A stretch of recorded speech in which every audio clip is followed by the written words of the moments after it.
میں آپ کو ایک نوجوان کی بات سناؤں جس کو جوانی کے عالم میں اللہ نے اپنے محبوب صلی اللہ علیہ وسلم کی 100 مرتبہ سے زیادہ خواب میں زیارت نصیب فرمائی۔ ایک مرتبہ اس نے اپنے آپ کو دیکھا کہ وہ ایک بچے کی مانند ہے، اور نبی علیہ السلام جیسے باپ ہوتے ہیں بڑے آدمی اس طرح ہیں، اور وہ بچے کی طرح نبی علیہ السلام کی جو ہے ران مبارک سے لپٹ گیا،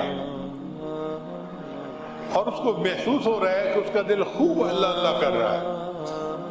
تو نبی علیہ السلام نے اس کو فرمایا کہ تمہیں پتہ ہے کہ تمہیں یہ نعمت کیوں ملی؟ تو اس نے کہا جی مجھے تو نہیں پتا۔ تو نبی علیہ السلام نے فرمایا کیونکہ تم نے میری سنت کو وقیع سمجھا، وقت دی، مقام دیا، اس سنت کو وقیع سمجھنے کی وجہ سے اللہ نے تمہیں یہ نسبت کی دولت عطا فرمائی۔ چنانچہ اس نوجوان کو نبی علیہ السلام کی ایک ایک سنت کی تلاش رہتی تھی، ذہین بھی تھا، مگر محبت بندے کی ذہانت کو اور بڑھا دیتی ہے۔ چنانچہ اگر کوئی بندہ بیان کرتا اور اپنے بیان میں وہ کوئی حدیث پڑھتا تو ایک دفعہ سن کے اس نوجوان کو حدیث یاد ہو جاتی تھی، ایک دفعہ سننے سے صرف۔ اس نے سینکڑوں حدیث صرف اس طرح یاد کی کہ کسی محدث نے، کسی مقرر نے حدیث پڑھی، اس کو زبانی یاد ہو گئی۔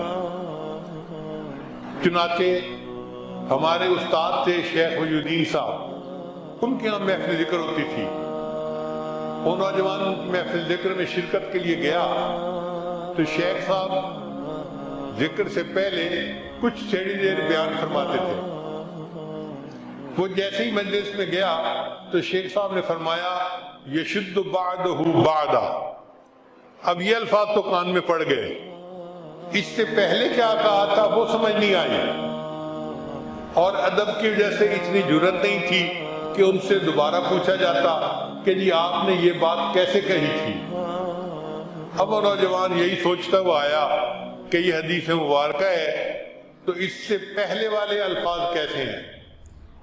اسی خیال میں وہ آ کے اپنی یونیورسٹی کے کمرے میں سو گیا تو خواب میں نبی علیہ السلام کی زیارت نصیب ہوئی، اور نبی علیہ السلام نے یہ الفاظ فرمائے بیٹے میں نے یہ کہا تھا المؤمن للمؤمن کالبنیان یشد بعدہ بعدا۔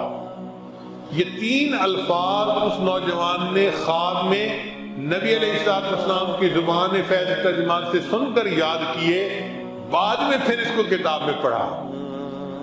صبح ہوئی تو مدرسے کے مفتی صاحب کے پاس گیا اور کہا کہ مجھے یہ خواب آیا ہے اور یہ الفاظ مجھے ایک بزرگ کی زبان سے سنے تھے اور یہ الفاظ مجھے خواب میں بتائے گئے۔ وہ کتاب نکال کر لائے اور انہوں نے حدیث پاک کہی کہ یہ حدیث پاک ایسی ہے المؤمن للمؤمن کالبنیان یشد بعدہ بعدا۔ پھر اس کے بعد فرمانے لگے کہ تجھے خواب میں نبی علیہ السلام نے جو بیٹا کہا ہے تمہیں پتہ ہے اس کا کیا مطلب ہے؟ اس نے کہا جی مجھے تو پتہ نہیں۔ کہنے لگے کہ اس کا مطلب یہ کہ تمہاری زندگی میں تقوی موجود ہے، کیونکہ نبی علیہ السلام فرماتے ہیں کہ میں ہر متقی کا باپ ہوں۔ تو نبی علیہ السلام نے جو تمہیں بیٹا کہا ہے نا، یہ اس بات کی دلیل ہے کہ اللہ نے تمہاری زندگی میں تقوی عطا کیا ہے۔ تو نبی علیہ السلام کی شفقتیں اور محبتیں تو ایسی ہیں، جو سنت کی اتباع کرتا ہے وہ نبی علیہ السلام کا بھی محبوب بن جاتا ہے، اللہ کا بھی محبوب بن جاتا ہے، نبی علیہ السلام کا بھی محبوب بن جاتا ہے۔ چنانچہ حضرت مرشد عالم رحمۃ اللہ نے لاہور کی ایک جگہ پر لوگوں کے سامنے یہ بات کہی نام لے کر کہ فلاں بندے کو تو 100 مرتبہ سے زیادہ نبی علیہ السلام کی زیارت نصیب ہو چکی ہے۔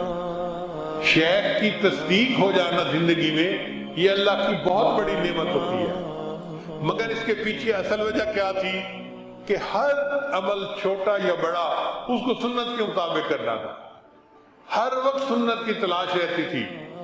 بالکل اسی طرح کہ جیسے اونٹنی کا بچہ گم ہو جائے تو اونٹنی اپنے بچے کو تلاش کرتی ہے، یہ نوجوان نبی علیہ السلام کی سنت کو اس طرح تلاش کرتا تھا اور اس پر عمل کر کے سکون ہو جاتا تھا۔ ہم بھی اگر چاہتے ہیں کہ اللہ کا ہمیں قرب نصیب ہو جائے اور نسبت کا نور نصیب ہو جائے تو ہم اس اصول کو اپنا لیں کہ ہم نے ہر کام کو نبی علیہ السلام کی سنت کے مطابق کرنا ہے۔